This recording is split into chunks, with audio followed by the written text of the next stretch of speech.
नमस्कार दोस्तों, आप देख रहे हैं सरकारी जॉब भर्ती और मैं हूं हेमेंद्र साहू। यहाँ पर देखने वाले हैं छत्तीसगढ़ का करंट अफेयर जो कि अगस्त 2023 का है और यहाँ पहला वीडियो है। यानी कि अगस्त महीने में 2 से 3 वीडियो आ सकता है करंट अफेयर का, जो कि पहला वीडियो है। और इसमें हम लोग देखेंगे छत्तीसगढ़ का 20 क्वेश्चन को देखेंगे जो कि टॉप का है, करंट अफेयर है। आपके आगामी एग्जाम जैसे कि अगर आप सीजीपीएससी की तैयारी कर रहे हो या सीजी व्यापम के अंदर का जितने भी एग्जाम हैं या महिला परीक्षक भर्ती का है या अभी हाल ही में एक जारी हुआ था कल की डेट में कि मंत्रालय की तरफ से कि शिक्षा विभाग में कुछ पोस्ट खुलने वाला है, जैसे कि भृत्य का है, सहायक 3 का है, फर्रास है, तो फिर बहुत सारे लगभग 1000 पोस्ट खुलने वाला है। तो इन सभी की अगर तैयारी कर रहे हो तो फिर आपको करंट अफेयर आपका तैयार होना ज़रूरी है, ठीक है? तो इसलिए जो है यहाँ 20 क्वेश्चन को देखेंगे। तो सर्वप्रथम ये कि अगर आप चैनल पर नए हो तो चैनल को सब्सक्राइब कर लीजिए और बेल आइकन को जरूर दबा देना। और इस वीडियो का अगर आपको फ्री पीडीएफ चाहिए तो टेलीग्राम चैनल पर जाना, वहां से डाउनलोड कर सकते हो फ्री पीडीएफ। तो चलते यहाँ पर वीडियो की तरफ। पहला प्रश्न देखते हैं। मुड़िया जनजाति का प्रसिद्ध युवा गृह का परिवर्तित नाम, नया नाम क्या किया गया है? जैसे कि मुड़िया जनजाति में हम सभी को पता है उनके में क्या चलते हैं, एक युवा गृह चलते हैं। तो उसमें से एक नाम चलता है घुंटुल, है ना? तो घुंटुल नाम को अब परिवर्तन कर दिया गया है सरकार के माध्यम से। तो ये जो है परिवर्तित नाम को आपको बताना है कि क्या है। इसका जो जवाब आ जाएगा गोटुल रहेगा, ठीक है? पहले जैसे कि घोटुल था लेकिन अब जो है गोटुल नाम आ गए हैं। इसका मतलब भी देखे थे, इसका शाब्दिक अर्थ क्या होता है? गोटुल गोड़ी शब्द है जिसका अर्थ होता है विद्या स्थल, ठीक है? अर्थात विद्या स्थल यहाँ होता है। अब यहाँ पर प्रश्न आता है कि युवा गृह है गोटुल, तो इसमें जो पुरुष सदस्य और महिला सदस्य जो कि अविवाहित रहते हैं वो सभी लोग यहाँ पर भाग लेते हैं, ठीक है? उसमें से जो पुरुष सदस्य भाग लेते हैं उसे कहा जाता है चेलिक कहा जाता है। और उनके जो प्रमुख होते हैं, जैसे कि पुरुष का जो प्रमुख होता है उसे कहा जाता है सिरेदार कहा जाता है, ठीक है? उसी तरीके से जो महिला सदस्य रहते हैं उसे कहा जाता है मुटियारिन कहा जाता है। और महिला सदस्य के जो प्रमुख रहते हैं उसे बेलौसा कहा जाता है। आपको इतना याद रखना है। अब देखते हैं यहाँ पर दूसरा प्रश्न। दूसरा प्रश्न में है छत्तीसगढ़ में दलहन खरीदी विपणन वर्ष 2022-23 में कितने उपार्जन केंद्रों को चिन्हांकित किया गया था? तो इसका मतलब है यहाँ 23-24 के लिए भी यही रहेगा। तो इसका जो आंसर है आपको बताना है, ये रहेगा 20 केंद्रों का। 20 केंद्रों का चिन्हांकित किया गया था। अब इसके बारे में देखे हैं अतिरिक्त जानकारी हम कि पीएम आशा योजना के अंतर्गत दलहन फसल, जैसे कि दलहन फसल के अंतर्गत क्या होता है, जो कि हम दाल खाते वही फसल है, जैसे कि मूंग दाल है, उड़द दाल है, अरहर दाल है, ये सभी क्या है दलहन फसल के अंतर्गत आता है। तिलहन फसल के अंतर्गत कौन-कौन सा आते हैं? तिल आता है, सूरजमुखी आता है, सोयाबीन है, ये सभी तिलहन फसल है। तो उसी तरीके से यहाँ दलहन फसल है। जैसे फसलों को के लिए खरीदी के लिए छत्तीसगढ़ राज्य में 20 जिलों में 20 उपार्जन केंद्र, यानी कि एक-एक जिले में एक-एक उपार्जन केंद्र खोले जाने के लिए चिन्हांकित किया गया है। अगला है, हाल ही में प्रधानमंत्री द्वारा जारी अमृत भारत स्टेशन योजना के अंतर्गत छत्तीसगढ़ के कितने रेलवे स्टेशनों को शामिल किया गया है? ये काफ़ी इंपॉर्टेंट है और देखना आपके एग्जाम में इसको पूछे गए ही। क्या बोला गया है कि अभी, यानी कि ये 6 अगस्त की बात है। इसमें क्या है, प्रधानमंत्री नरेंद्र मोदी की तरफ से अमृत भारत स्टेशन योजना की शुरुआत की है। तो छत्तीसगढ़ के कितने स्टेशनों का इसमें चिन्हांकित किया गया है, इसमें शामिल किया गया है, आपको बताना है। ये रहेगा 7 स्टेशन, यानी कि 7 रेलवे स्टेशन का जो है स्टेशनों का इसमें शामिल किया गया है। अब इसके बारे में देखते हैं, पूरे 25,000 करोड़ की लागत से देश के 508 स्टेशन, यानी कि जो जंक्शन है वो वर्ल्ड क्लास बनेगा, जिसमें छत्तीसगढ़ के 7 जो स्टेशन हैं वो शामिल है। कौन कौन से है? एक है अकलतरा है, उसके बाद भिलाई पावर हाउस है, फिर है जो है बिलासपुर है, दुर्ग जंक्शन है, रायपुर जंक्शन है, और एक है तिल्दा नेवरा जंक्शन है, ठीक है? तो ये 7 जगहों को, 7 स्टेशनों को इसमें शामिल किया गया है, जो कि कुल लागत कितना आएगा ये सातों में? 1459.6 करोड़ की राशि से यहाँ बनेगा। और ये जितना भी है वो सभी आज से की, यानी कि आज की डेट से वहाँ कार्य प्रारंभ हो गए हैं। और ये कब किया है? 6 अगस्त 2023 को किया है। अगले हैं, हाल ही में छत्तीसगढ़ के प्रथम मुख्य न्यायाधीश का निधन हो गया है, वह किस राज्य से संबंधित है? अच्छा, अब ये चीज बताओ कि छत्तीसगढ़ का प्रथम मुख्य न्यायाधीश कौन थे? इसका जो जवाब रहेगा WS शशांक रहेगा, ठीक है? अब आपको ये बताना है कि अभी हाल ही में इनका निधन हो गया है, तो इनका जो है गृह जिला कौन सा है, यानी कि सॉरी गृह राज्य कौन सा है? इसका जो आंसर रहेगा मणिपुर रहेगा, ठीक है? यहाँ मणिपुर से है। यहाँ पर देखते हैं, न्यायमूर्ति WS शशांक जो कि 82 वर्ष की उम्र में इनका निधन हो गया। अगला है, छत्तीसगढ़ सरकार की नरवा विकास योजना को कौन से 2 राष्ट्रीय अवार्ड से सम्मानित किया गया है? तो छत्तीसगढ़ के कौन से योजना है? नरवा विकास योजना। जो नरवा का जो विकास करना है, डेवलपमेंट करना है, जो टूट गया था, फूट गया था, उसको जो पुनः इसको विस्थापन करना है, तो ये रहेगा 2 राष्ट्रीय अवार्ड है, इसे सम्मानित किया गया है। तो ये कौन सा रहेगा? डी आंसर सही है, यानी कि स्कॉच अवार्ड और पृथ्वी अवार्ड के इसे सम्मानित किया है। अगला है, रत्न विज्ञान संग्रहालय राज्य के किस विश्वविद्यालय में खोला गया है? तो रत्न विज्ञान संग्रहालय राज्य के किस विश्वविद्यालय में खोला गया है, आपको बताना है। तो पंडित रविशंकर शुक्ल विश्वविद्यालय, पंडित रविशंकर शुक्ल विश्वविद्यालय में रत्न विज्ञान संग्रहालय खोला गया है। अच्छा, यहाँ पर एक चीज पूछता हूँ कि पंडित रविशंकर शुक्ल विश्वविद्यालय की स्थापना कब किया गया था?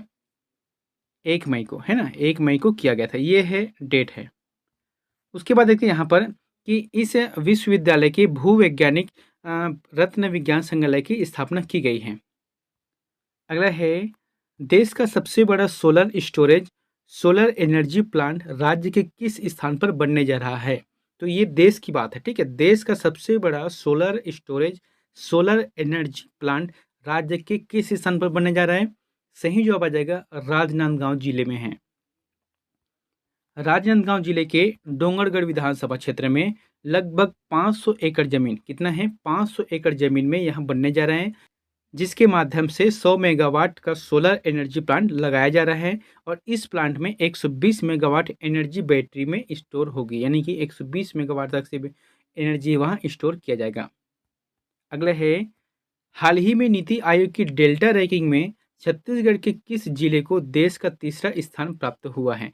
ये जो है आकांक्षी जिलों पर होता है, ठीक है। तो इसका जो जवाब क्या आ जाएगा? राजनांदगांव रहेगा, ठीक है। राजनांदगांव, छत्तीसगढ़ में कितने आकांक्षी जिले हैं? 10 है, यानी कि 7 जो कि बस्तर संभाग से है, एक महासमुंद का है, एक राजनांदगांव है और एक है कोरबा है। तो इसका जो आंसर रहेगा, देश में पूरी तरह से तीसरा स्थान है राजनांदगांव का। क्यों है? इसको भी देखते हैं। कृषि एवं जल संसाधन, है ना, कृषि और जल संसाधन के क्षेत्र में उत्कृष्ट कार्य करने के लिए इनका चयन किया गया है। अगला है, हाल ही में मुख्यमंत्री भूपेश बघेल ने किस जिले में सुपर क्रिटिकल ताप विद्युत परियोजना की शुरुआत की है? तो ताप विद्युत परियोजना की शुरुआत कहाँ पर की है? इसका जो जवाब आ जाएगा, कोरबा आ जाएगा, क्योंकि कोरबा में सबसे ज़्यादा कोयला होता है और यहाँ पर जो है ताप विद्युत का सबसे ज़्यादा उत्पादन किया जाता है। तो इसका जो रहेगा कोरबा में रहेगा। यहाँ पर देख हैं कि मुख्यमंत्री की तरफ से कोरबा में 1320 मेगावाट की सुपर क्रिटिकल ताप विद्युत परियोजना का शिलान्यास किया है।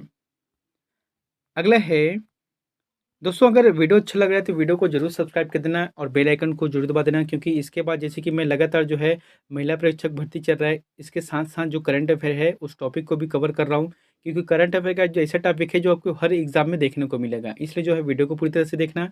अगर आपको इसका PDF चाहिए तो फ्री PDF टेलीग्राम चैनल पर भी जाके वहाँ पर डाउनलोड कर सकते हो। 10वां प्रश्न है, हाल ही में छत्तीसगढ़ के किस स्थान पर पांडुवंशी काल की बुद्ध प्रतिमा प्राप्त हुई है? यानी कि पांडु वंश के जो काल हुआ था, तो उस स्थान पर बुद्ध की प्रतिमा प्राप्त हुई है। कौन से स्थान पर है? सौंड्रा गांव, रायपुर। इसका जो आंसर रहेगा, सौंड्रा गांव, रायपुर, इसका आंसर रहेगा।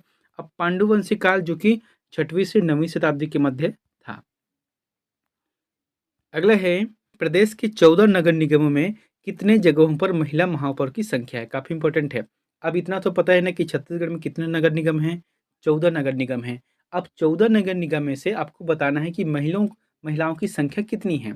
जैसे कि आपको पूछा था, मैं होमवर्क में दिया था कि छत्तीसगढ़ विधानसभा में महिलाओं की संख्या कितनी है? 16 है। तो उसी तरीके से बताना है 14 नगर निगमों में महिला महापौर की संख्या कितनी है। इसका जो जवाब रहेगा, 5 नगर निगम है। अब कौन कौन से है उसको भी देखते हैं। एक है राजनांदगांव है, रायगढ़ है, रिसाली है, चिरमिरी है और जगदलपुर है। इन पांचों में यहाँ पर महिला महापौर है। अगला है, कीर्ति सम्मान 2023 में छत्तीसगढ़ के कितने शहीद जवानों को सर्वोच्च साहस और बलिदान के लिए कीर्ति चक्र से सम्मानित किया गया है? तो आपको बताना है कीर्ति सम्मान 2023 जो दिया गया है, तो छत्तीसगढ़ के कितने शहीदों को उनके सर्वोच्च साहस और बलिदान के लिए कीर्ति सम्मान से सम्मानित किया है। इसका जो जवाब रहेगा, 3 जवान को दिया गया है। कौन कौन से, इसको भी देखते हैं। एक है शहीद श्री दीपक भारद्वाज जो कि उपनिरीक्षक थे, और एक है शहीद श्री सोनी नारायण जो कि एसटीएफ आरक्षक थे, और एक है शहीद श्री श्रवण कश्यप जो कि प्रधान आरक्षक थे। इन तीनों को राष्ट्रपति श्रीमती द्रौपदी मुर्मू ने कीर्ति चक्र से सम्मानित किया है, इन शहीद जवानों को।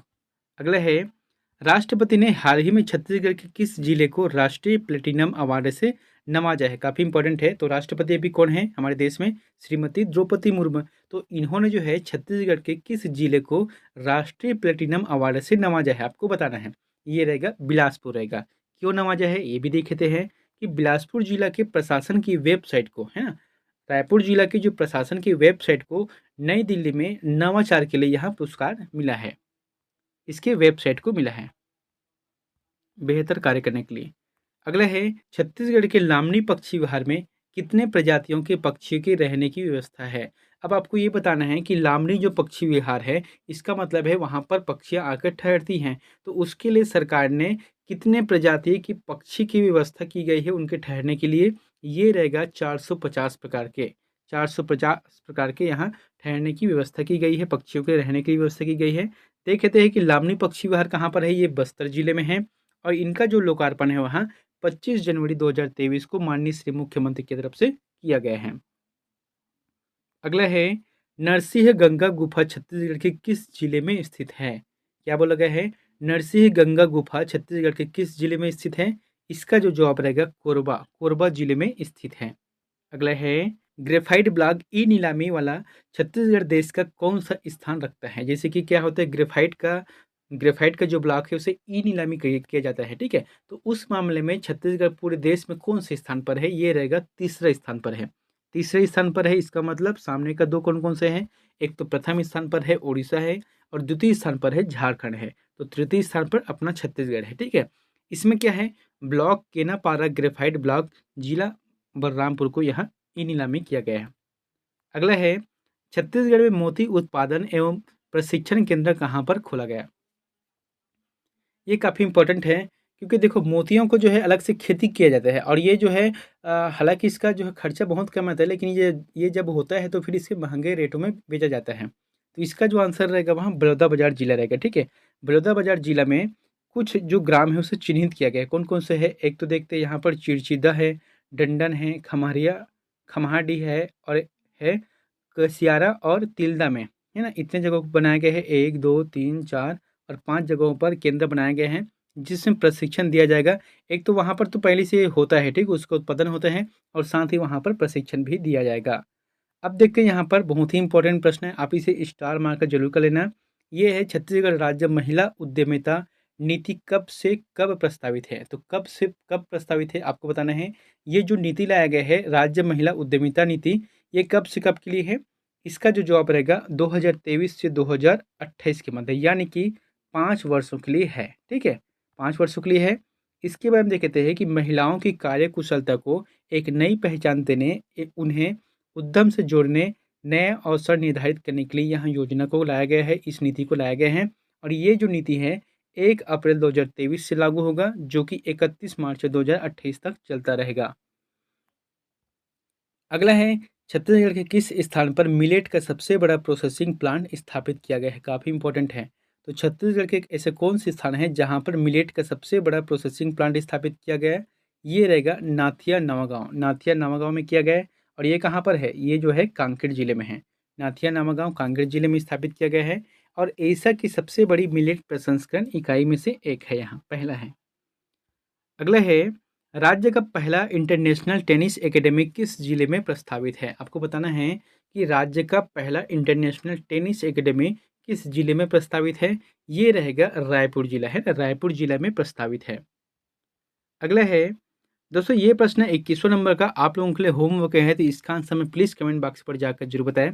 प्रश्न क्या बोला गया है कि देश भर में धान बेचने वाले सर्वाधिक किसान किस राज्य में हैं?